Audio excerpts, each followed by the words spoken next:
Izinkan saya pada kesempatan ini menyampaikan bencana dan hikmahnya. Saudara muslim, kita sebagai warga Indonesia, masyarakat Indonesia, dikagetkan dan terlihat depan mata kita, bahkan menjadi informasi dunia. Terjadi tsunami Aceh yang sangat menghebohkan dunia. Terjadi longsor dan juga terjadi beberapa banjir di beberapa daerah yang lain. Kalau yang terbaru mungkin terjadi di Lombok, kemudian Bali, dan sekarang sudah dekat sekali dengan kita di Jakarta ini, daerah Banten. Pertanyaan kecil teman-teman sekalian, apakah kita sebagai seorang muslim tidak coba menggali apa hikmah dari kejadian seperti ini? Apakah kejadian yang memakan korban manusia begitu banyak, kerugian harta, hancurnya bangunan, kendaraan, banyaknya anak-anak yang menjadi yatim, perempuan yang menjadi janda, dan berapa banyak yang harus dikeluarkan lagi anggaran dari pemerintah, sumbangan dari masyarakat untuk membantu saudara-saudara kita di sana. Ini hal-hal yang harus sadar atau kita sadari teman-teman. Kalau seandainya itu hanya sekedar terjadi gelas yang jatuh dari tangan kita, atau mungkin ban motor kita yang kempes atau ban mobil kita, mungkin masih lebih ringan. Tapi tsunami, longsor, banjir, dan depan mata tidak bisa orang melarikan diri pada saat tertimpa itu. Apakah ini bukan sebuah pelajaran? Ini bukan bioskop film yang hanya dibuat dan rekayasa ceritanya. Fenomena alam. Mari kita gali lebih dalam teman-teman sekalian bagaimana Al-Quran dan Sunnah memberikan gambaran kepada kita tentang fenomena seperti ini. Dalam ayat Al-Quran, Allah Subhanahu wa Ta'ala menyebutkan banyak sekali bahwasanya Allah tidak akan pernah menghancurkan sebuah negeri, mendatangkan bencana tanpa sebab. Allah Subhanahu wa Ta'ala akan mendatangkan semua itu justru karena ada sebab-sebab yang harus kita pelajari dan kita renungi. Ayat yang pertama, saudaraku seiman, Allah sebutkan dalam surah Al-Qasas, surah nomor 28 ayat 59. A'udzu billahi minasyaitonir rajim. Wa ma kana rabbuka muhlikal qura hatta yab'atha fi ummiha rasula yatlu 'alaihim ayatina wa ma kunna muhlikil qura illa wa ahluha zalimun. Garis bawahi kalimat terakhir Allah di sini, zalimun. Artinya, dan ketahuilah hai Muhammad, dan beritakan kepada semua orang yang kau jangkau untuk diberitakan dari kalangan manusia bahwasanya Tuhanmu tidak akan pernah menghancurkan, membinasakan sebuah kota, desa, negeri sampai ia atau Allah mengutus padanya rasul atau penyampai berita bahwasanya ini haram, ini halal, ini perintah Allah, ini larangannya, yang akan membacakan kepada mereka ayat-ayat kami. Dan kami tidak akan pernah menghancurkan sebuah negeri kecuali penduduknya dalam keadaan berbuat zalim. Makna zalim di sini kata ulama tafsir adalah melanggar maksiat dan terus menerus dalam pelanggaran tersebut. Di dalam ayat lain, surah Al-Hijr, surah nomor 14, surah nomor 15 ayat 4, Allah pun berfirman, A'udzu billahi minasyaitonir rajim, wa ma ahlakna min qaryatin illa walaha kitabun ma'lum. Ketahuilah, tidak akan pernah kami binasakan satu negeri, datangkan bencana yang merata, kecuali memang telah sampai kepada mereka berita penting dari kami. Juga dalam surah Hud, surah nomor 11 ayat 117, bertubi-tubi Allah ingatkan kalau Allah tidak akan datangkan bencana kecuali karena ada pelanggaran. A'udzu billahi minasyaitonir rajim. Wa ma kana rabbuka liyuhlikal qura bidzulmin wa ahluha muslihun. Beritakan hai Muhammad kepada seluruh manusia yang kau temui, termasuk pengikutmu, Tuhanmu tidak akan pernah membinasakan satu negeri sementara penduduknya berbuat kebaikan. Saudaraku seiman, kalau terjadi bencana, bukankah kebanyakan saudara kita hanya sekedar berpikir bagaimana menyelamatkan dirinya saja? Hanya bagaimana dia sembunyi di bawah tenda, menunggu sesuap makanan, menunggu pakaian-pakaian bekas. Tapi mereka setelah selesai itu semua, datanglah pemerintah kembali memperbaiki infrastruktur yang ada, datanglah sumbangan-sumbangan, mereka kembali ke rumah-rumah mereka dan kembali kepada kebiasaan dan maksiat yang sama. Inilah yang menyebabkan saudaraku seiman terulang dan terulang bencana tersebut. Di dalam sebuah hadis yang perlu kita renungi teman-teman sekalian, disebutkan oleh Ibnu Umar radhiyallahu anhu, dan ini termasuk tanda-tanda hari kiamat. Kata Ibnu Umar radhiyallahu anhu, kata Abu Hurairah radhiyallahu anhu, la taqumus sa'a hatta yamshi ar-rajulani ila al-amri ya'malanihi fayamsakh ahaduhuma qiradan aw khinziran fala yamna alladhi naja minhuma ma ra'a li sahibihi ayyam dia ila sya'nihi dzalika hatta yaqdiya syahwata. Tidak akan terjadi kiamat, kata Abu Hurairah anhu. Ini penyampaian dari hadis yang diambil dari Nabi SAW. Tidak akan terjadi kiamat sampai dua orang yang bersama-sama jalan ingin menyelesaikan hajatnya, mencuri kah, menipu kah, berzina kah. Kemudian salah satunya Allah ubah baik menjadi kerah, Allah kutuk atau menjadi babi. Tetapi uniknya yang satu yang sempat selamat tidak mengambil pelajaran dari yang terjadi pada temannya. Dia malah tetap jalan melanjutkan syahwatnya. Lalu kata Abu Hurairah masih lanjutannya, wa hatta yamshi rajulani ilal amr ya'malanihi, dan sampai juga terjadi dua orang laki-laki yang berjalan, dua-duanya ingin melampiaskan syahwatnya pada yang haram, zina kah, menipu kah, mencuri kah, atau yang sejenisnya. Fayakhsifu ahaduhuma, lalu salah satunya ditenggelamkan ke dalam bumi oleh Allah. Fala yamna alladhi naja minhuma ma ra'a bi sahibihi ayyamshiya li sya'nihi dzalik. Tetapi sayangnya temannya yang selamat dari tenggelam itu, longsor kah, badai kah, atau tenggelamnya dengan tsunami kah, dia tidak menahan dirinya untuk melampiaskan hajatnya hatta yaqdiya syahwatahu min. Bahkan bisa saja dia melampiaskan syahwatnya pada temannya yang tenggelam itu. Saudaraku seiman, banyak orang yang tenggelam di depan mata, justru malah temannya datang mengambil jam tangannya, mengambil handphonenya, terjadi penjarahan. Bukan ambil pelajaran dari hukuman itu, malah terbalik melakukan kemaksiatan yang lagi. Ini semua tanda-tanda hari kiamat. Juga disebutkan oleh Malik bin Dinar rahimahullah, seorang ulama tabi'in, balagani anna rihan takunu fi akhir zaman wa dhulm fayabsi an-nasu ila ulama'ihim fayidunhum kad masakhu. Telah sampai kepada kami informasi dari para sahabat Nabi bahwasanya nanti akan datang di akhir zaman bencana yang datang, kegelapan, kehancuran, kebinasaan. Lalu orang-orang coba lari mencari ulama-ulama mereka, tapi mereka menemukan ulama mereka juga sudah dibinasakan sama Allah. Saudaraku seiman, mungkin muncul di benak kita masing-masing, kenapa kita disiksa oleh Allah? Bukankah kita umat Islam? Kenapa Aceh yang kena tsunami, mayoritasnya Muslim? Kenapa Indonesia yang kena bencana, mayoritasnya Muslim? Apa masalahnya? Maka jawabannya renungi hadis-hadis ini teman-teman. Allah subhanahu wa ta'ala akan menghukum pelanggar-pelanggar tanpa melihat dia Muslim atau dia kafir. Justru kalau anda Muslim, anda sudah faham Al-Quran dan Sunnah, mana halal, mana haram, mana yang diperintahkan, mana yang dilarang, azab lebih dekat pada kita. Dengarkan hadis Nabi SAW, bagaimana Nabi menyampaikan kalau memang dari umat ini akan terjadi penyiksaan justru karena pelanggaran mereka. Hadis yang pertama teman-teman sekalian, kata baginda Nabi SAW, tamsahu ta'ifatun min ummati, nanti akan datang umatku dikutuk oleh Allah, kiradatan wa ta'ifatan khanazir, dikutuk, diubah wujudnya menjadi monyet ataupun jadi kerang. Wa yukhsafu bi ta'ifah, ada juga di antara umatku, bukan orang kafir, umatku akan ditenggelamkan ke dalam bumi. Wa yursal ala ta'ifatin ar-rihul akim, dan ada di antara mereka yang dihantam dengan badai-badai yang besar. Kenapa sebabnya? Kenapa umat Islam? Lalu kata Nabi SAW, bi annahum syaribul khamr. Permasalahan pertama mereka adalah mereka rame-rame mengkonsumsi khamr. Khamr teman-teman bukan cuma minuman beralkohol, semua yang bisa memindahkan akal manusia dari normalnya namanya khamr. Makanya ulama fikih memberikan definisi khamr adalah kullu ma yukhammirul akal, semua yang membuat akal keluar dari jalur normalnya. Makanya narkotika pun masuk dalam khamr. Sekarang jadi peredaran, jadi tempat-tempat yang luar biasa, tempat orang mengkonsumsi, bisa mendapatkannya, bisa menjualnya, bisa segala macam hal. Tersebar khamr, penyebab pertama. Yang kedua, walabisul harir, dan para kaum laki-laki mereka berlumba-lumba menggunakan sutra. Teman-teman sekalian, mohon maaf saya menyampaikan ini. Sutra ini dianggap sebagai pakaian orang kaya, dan kalau sudah kaya seperti tidak pantas kalau tidak pakai sutra. Dengarkan baik-baik saudaraku muslim. Nabi SAW pernah mengangkat benda di tangan kanannya, tepatnya emas. Lalu beliau mengangkat sutra di tangan kirinya sambil mengatakan, inna hadzaini haramun ala dzukuri ummati. Dua benda ini haram bagi laki-laki umatku. Teman-teman sekalian, larangan Nabi SAW jelas.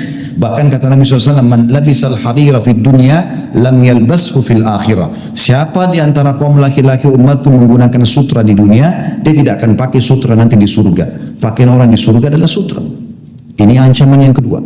Yang ketiga teman-teman, wattakhadul kiyan, dan kemudian mereka sibuk mengurus para penyanyi-penyanyi.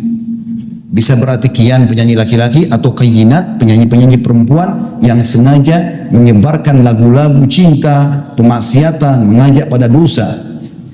Itu yang ketiga. Dan yang keempat, wadarabu bizufuf, dan mereka bidufuf. Wadarabu bidufuf artinya mereka sibuk menggunakan alat-alat musik. Di dalam hadis yang lain yang mirip serupa dengan ini kata Nabi SAW, ini hadis yang kedua, yakunu fi ummati khasfun wa maskhun wa qadhf. Nanti di umatku ini akan tersebar luas, ada kutukan, ada tenggelam ke bumi, dan ada penghancuran dengan badai. Qalat Aisyah radhiyallahu anha, wa hum yaquluna la ilaha illallah. Wahai Rasulullah, istri Nabi bertanya Ummu Aisyah radhiyallahu anha, wahai Rasulullah, apakah mereka kena semua itu? Bencana, gempa, longsor, badai air sekarang ya, seperti tsunami. Apakah mereka kena sementara mereka mengucapkan la ilaha illallah? Faqala sallallahu alaihi wasallam, maka Nabi SAW menjawab, idza dhaharal kayyinat, kalau sudah tersebar di tengah-tengah umatku ini kayyinat. Apa itu kayyinat? Ibnu Hajar berkata, al-mughanniyat, para wanita yang terbuka auratnya lalu menyanyi di depan para laki-laki. Lalu kata Nabi SAW, wa dhahara zina, tersebar zina. Dan zina ini teman-teman, Allah bilang dalam ayat yang lain, wala taqrabuz zina, jangan dekatin zina. Dan zina sekarang diubah namanya. Kata Nabi SAW, nanti menjelang hari kiamat akan diubah namanya zina dan khamr. Sekarang kita namakan hiburan. Orang ke diskotik, gelap-gelap, maka khamr sangat dekat dengan itu, dan khamr sangat dekat dengan perzinahan. Lalu dibahasakan dengan hiburan. Di sini sudah disebutkan oleh Nabi SAW 1400 tahun yang lalu penyebabnya. Kemudian selanjutnya dikatakan wasyuribatil khamr, dan diminumlah khamr-khamr, walubisal harir, dan kemudian dipakailah sutra-sutra. Kata Nabi SAW, kana dzak inda dzak. Kalau itu terjadi, pasti terjadi juga pada umatku. Yang ketiga teman-teman, kata Nabi SAW, idza amilat ummati khamsu asyrata khaslah, kalau umatku sudah melakukan 15 perkara, halla bihim al-bala, pasti nanti akan merata bala atau cobaan dan bencana pada mereka. Qila ya Rasulullah, wa ma hunna? Para sahabat mengatakannya, ya utusan Allah, apa 15 perkara itu? Kata Nabi SAW, idza kanal magnama dula. Kasus pertama itu adalah kalau pendapatan negara sudah disalahgunakan. Yang kedua, wal amanatu magnama, dan kalau amanah sudah dijadikan sebagai sumber pendapatan, sudah hilang di benak semua muslim bagaimana dia bersiap sosial, bagaimana dia membantu saudaranya muslim dengan mengejar pahala, tapi semuanya harus ada pendapatan. Tidak ada namanya membantu dengan cara sosial. Amanah sudah dijadikan sebagai pendapatan. Selanjutnya waz zakatu magrama, zakat dijadikan sebagai sumber hutang. Jadi akhirnya zakat yang dia diberikan kepada orang-orang tertentu malah dijadikan utang oleh orang-orang kaya. Selanjutnya wa ata'ar rajul zaujatah, dan suami-suami sudah mulai tunduk dengan para istri-istri mereka. Walaupun itu haram, tetap dia patuhi istrinya sementara Allah mengharamkannya. Wa akka ummah, sampai pada tingkat dia durhaka dengan ibunya. Wa barra sadiqahu, dan juga pada saat itu terjadilah orang-orang sangat setia dengan teman-temannya atau sahabatnya. Wa jafa abah, dan dia cuekin ayahnya. Wartafa'atil aswat fil masajid, mulailah masjid digunakan untuk mengangkat suara-suara selain ibadah kepada Allah. Wa kana zaimul qaum ardhaluhum, juga masuk dalamnya adalah kalau satu kaum sudah dipimpin oleh orang yang terbodoh di antara mereka.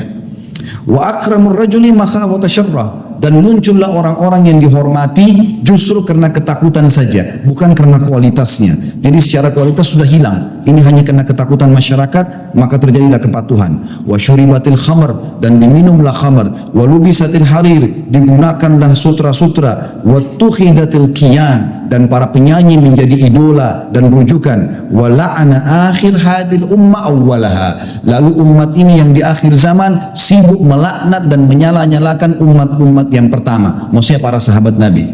Ya mungkin kita sudah tahu sama-sama ada sebagian kelompok yang mengaku Islam sengaja menghina-hina para sahabat Nabi ridwanullahi alaihim yang mesti jadi rujukan. Maka kata Nabi SAW, fayartaqibu inda dzalik, maka pada saat itu mereka akan ditimpa rihan hamra, akan datang pada mereka badai yang membawa kemerahan. Sebagian ulama mengatakan badai pasirnya merah atau mungkin badai yang mendatangkan kebakaran. Wa khasfan, dan mereka dikutuk, wa khasfan itu ditenggelamkan di bumi, wa maskhan diubah atau dikutuk.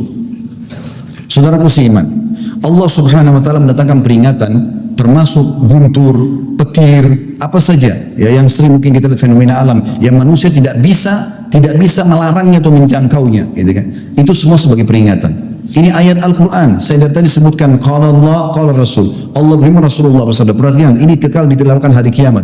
Bapak-bapak nanti sebentar kalau mau berjumat bisa buka surah Isra, surah nomor 17 ayat 59. Allah mengatakan, a'udzubillahi minasyaitonir rajim. Wa ma nursilu bil ayati illa takhwifa. Kami tidak pernah datangkan tanda-tanda dari kami kecuali untuk menakut-nakuti supaya mereka takut.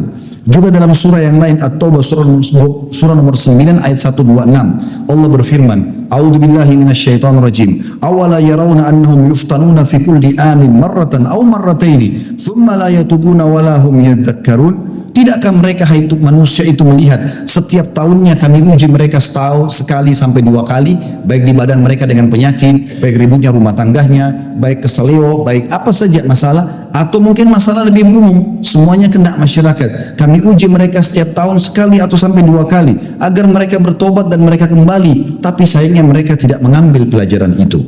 Juga dalam surah Al-An'am surah nomor 6 ayat 43 Allah berfirman, a'udzubillahi minasyaitonir rajim. Falaula idja'ahum ba'suna tadarra'u walakin qasat qulubuhum wa zayyana lahum asyaitanu ma kanu ya'malun. Andai saja pada saat datang peringatan-peringatan dari kami lalu mereka tunduk dan mereka kembali ke jalan kami, itu akan menyelamatkan mereka. Tetapi sayangnya kata Allah, hati mereka keras dan syaitan menghiasi amal-amal mereka terhadap apa yang mereka lakukan itu. Saudaraku seiman, Allah Subhanahu wa taala kalau menghancurkan kaum itu nggak ada yang bisa selamat. Bukan kita tonton di TV kemarin kejadian tsunami, ada yang lagi duduk di pinggir pantai makan, ada yang lagi ngobrol, ada yang lagi setir mobil. Banyak yang saya temukan waktu kemarin kejadian Palu di Makassar, kami sempat ke sana. Yang saya temui mereka mengatakan lagi duduk sama istrinya, ada yang lagi ngobrol, ada yang lagi telepon, tanpa sadar gempa datang hancur semua. Tidak ada kesempatan untuk lari. Jangan kita menganggap bahwa kita bisa melarikan diri, teman-teman sekalian. Kalau hukuman Allah sudah datang berbahaya. Apalagi kalau anda dasarnya tahu hukum dan anda tidak ingatkan orang lain. Tolongi hadis Bukhari. Nabi SAW mengatakan, pernah satu kali Allah utus Jibril untuk menghancurkan satu negeri. Lalu Jibril berkata, ya Allah, sesungguhnya di negeri itu ada hambamu fulan, ada orang soleh di situ. Lalu Allah SWT mengatakan kepada Jibril, mulai siksaan dari dia. Karena dia tidak pernah menyuruh kepada kebaikan, tidak pernah melarang dari kemungkaran. Kita faham, berhentikan orang, teman-teman sekalian. Dan ada juga hadis Bukhari, kata Nabi SAW, perumpamaan kalian dengan orang yang berbuat kesalahan ini. Mimbar-mimbar ini berfungsi teman-teman untuk menasihatin umat. Maafkan kalau saya harus membahasakan ini. Dan juga teman-teman dai-dai yang lain, para ulama yang lain, para kiai yang harus bisa menyampaikan kepada umat. Karena kalau tidak amar ma'ruf nahi munkar akan merata semuanya. Kata Nabi SAW, perumpamaan kalian dengan orang-orang yang berbuat munkar seperti orang yang di atas satu bahtera. Kalian ada di atas, mereka ada di bawah. Setiap kali mereka mau ambil air, mereka harus naik ke atas. Kalau di kantor, di instansi, di sebuah rumah, di komplek perumahan, di sebuah negara, ada orang-orang yang taat kepada Allah, selalu ingatkan, ini gak boleh loh haram, ini harus dikerjakan loh. Maka ini mengganggu orang-orang yang berbuat kemaksiatan. Perumpamannya, orang soleh ada di atas kapal, orang yang fasik ada di bawah. Mereka setiap mau ambil air, mau aktivitas, mereka harus naik ke atas. Maka mereka ambil inisiatif. Mereka bilang, daripada setiap kali kita mau ambil air naik ke atas lewatin orang-orang soleh itu, kita jebolin aja kapal dari bawah, buat lubang, maka akan masuk air. Kata Nabi SAW, kalau kalian biarkan mereka menjebol itu, maka kalian akan tenggelam semuanya. Teman-teman, kalau azabnya Allah datang, semuanya kena. Maka jangan tunggu itu terjadi, saudaraku seiman. Aku qauli hadza, saya sudah mengucapkan perkataan saya ini, wa astaghfirullah li wa lakum, dan saya beristighfar kepada Allah dan mengajak jemaah untuk istighfar kepada Allah. Fastaghfiruhu innahu huwal ghafurur rahim. Beristighfarlah kepadanya karena dia Maha menerima taubat hamba-hambanya. Alhamdulillah wassalatu wassalamu ala Rasulillah. Segala puji dan puja kehadirat Allah Subhanahu wa taala, juga salawat dan taslim kepada Nabi besar Muhammad sallallahu alaihi wasallam. Sebelum kita berdoa, teman-teman sekalian, izinkan saya menyampaikan sebuah pesan, dan ini hanya pendek saja. Pernah sekali ada seseorang yang masuk bersama temannya ke rumahnya Nabi SAW dan ketemu sama Aisyah radhiyallahu anha. Dan subhanallah, yang ditanya adalah, wahai ummul mukminin, beritakan kepada kami yang anda tahu tentang gempa secara khusus. Maka berkata Aisyah, kalau mereka sudah menghalalkan zina, mereka menghalalkan minuman keras, mereka mulai memukul alat-alat musik, maka mulailah Allah cemburu di langitnya sana. Kemudian Allah mengatakan kepada bumi, goncangkanlah dirimu. Lalu kemudian kalau mereka tobat, mereka kaget, mereka kembali ke jalan Allah, maka akan aman. Tapi kalau mereka tidak kembali, maka akan dihancurkan oleh Allah SWT dengan gempa tersebut. Juga teman-teman sekalian, disebutkan bahwasanya Mahlab berkata rahimahullah, kelihatannya gempa-gempa, tsunami kalau kita sekarang dan segala macam ini adalah peringatan keras dari Allah. Dan Allah mengatakan dalam surah Isra ayat 59, wa man nursil bil ayati illa takhwifa. Kami enggak berikan tanda-tanda kecuali untuk peringatan bagi mereka dan menakut-nakuti mereka. Sampai Nabi SAW mengatakan sebagai penutup dalam khutbah kita ini, innahu, tentang masalah guntur ya, suara guntur yang menggelegar, innahu wa'idun syahid di ahlil ard. Hadis ini riwayat Bukhari. Sesungguhnya guntur yang keras pun bergelegar itu adalah peringatan keras dari Allah sebelum datang adab-adab yang besar. Ingat teman-teman sekalian, sebelum datang siksa besar, pasti Allah datangkan siksa-siksa kecil. Kalau kita abaikan, maka terjadi yang besar. Sebelum anda berzina, pada saat mau selingkuh, na'udzubillah, Allah buat pasangan kita tahu, ditelepon, peringatan dari Allah, muncul rasa takut, tetap ngotot ke hotel, maka Allah buat kita ketahuan oleh tetangga, dilihat oleh teman, tetap lakukan, datang polisi gerebek. Kalau tidak maupun Allah bisa mendatangkan gempa, rubuh hotel tersebut lalu dipermalukan, wa na'udzubillah. Maka hati-hati teman-teman, sadarlah, orang yang cerdas sampai peringatan di kupingnya diambil sebagai pelajaran, dan orang yang tidak cerdas justru orang yang mengabaikan, menganggap oh begitu saja ya, maka akan datang peringatan yang lebih keras lagi. Kalau lisan tidak bisa mengingatkan, maka akan datang hukuman untuk menyiksa fisik seseorang sehingga dia baru sadar di jalan Allah Subhanahu wa taala. Mari kita hadirkan hadirin fikiran kita berdoa kepada Allah Subhanahu wa taala, karena ada hadis Nabi SAW tentang hari Jumat bahwasanya hari ini adalah hari mustajab doa. Ada dua riwayat. Yang pertama adalah hadis riwayat Muslim. Kata Nabi SAW, tidak ada seorang muslim yang berdoa pada saat khatib sedang duduk di khutbah kedua sampai diiqamahkan solat kecuali akan diijabah oleh Allah. Dan ini waktu mustajab. Makanya semua khatib berdoa di khutbah kedua. Dan yang kedua riwayat An-Nasa'i, di mana Nabi SAW mengatakan Jumat ada 12 waktu, maksudnya 12 jam dari subuh sampai maghrib. Tidak ada seorang muslim berdoa di waktu-waktu ini kecuali diijabah sama Allah. Dan perbanyak doa selepas asar sampai maghrib. Walaupun semua mustajab, tapi ini waktu-waktu yang lebih diprioritaskan sekarang dan juga habis asar nantinya. Mari kita hadirkan hati kita untuk berdoa kepada Allah SWT, semoga Allah ijabah. Alhamdulillahi Rabbil Alamin. Kami memuji-Mu ya Allah sebagaimana layak Kau dipuji sebagai pencipta. Kami sangat yakin Engkau melihat kami karena sifat-Mu adalah maha melihat. Engkau mendengar kami karena Engkau maha mendengar. Dan Engkau mengetahui semua yang di pikiran kami, di hati kami, dan apa yang kami rencanakan dan belum kami rencanakan, karena Engkau maha mengetahui. Kami memuji ya Allah sampai Engkau ridho dan sampai Engkau menerima semua puji-pujian kami. Dan kami mengucapkan salam hormat kami kepada utusan-Mu Nabi besar Muhammad SAW, firman Engkau perintahkan kepada kami. Ya Allah, kami tidak berkumpul di salah satu rumah-Mu ini kecuali karena ingin menjalankan kewajiban yang telah Engkau perintahkan. Maka kami memohon kepadamu, terimalah seluruh amal saleh yang pernah kami kerjakan, sunnah ataupun wajib, kami ikhlas ataupun kurang ikhlas yang sedang kami kerjakan dan yang akan kami kerjakan sampai menjelang ajal datang nanti.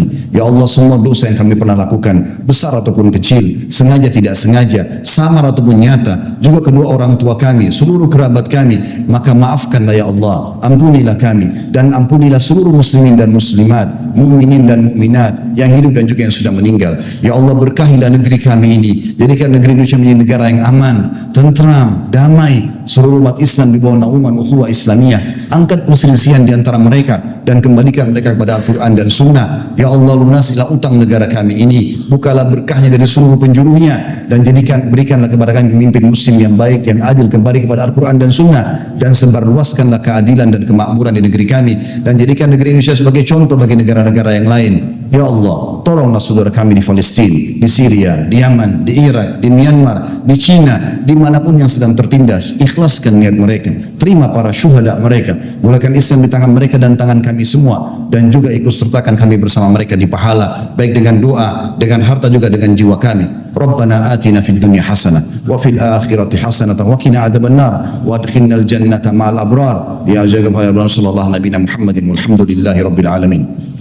Inna Allah ya'muru bil adli wal ihsan. Sadarilah saudaraku, Allah selalu menyuruh kita berbuat kebaikan dan keadilan. Wa yanha 'anil fahsya'i wal munkari wal baghi. Allah larang perbuatan munkar, keji dan maksiat. Ya'idukum la'allakum tadhakkarun. Itu peringatan dari Allah, jadikan sebagai prinsip hidup kalian. Fadhkurullahal 'azim yadhkurkum. Ingatlah selalu kepada Allah, Allah ingat kepada kalian. Washkuru 'ala ni'ami yazidkum. Syukuri nikmatnya, dia pasti akan tambah. Wala dzikrullahi akbar. Mengingat Allah adalah amal yang paling besar.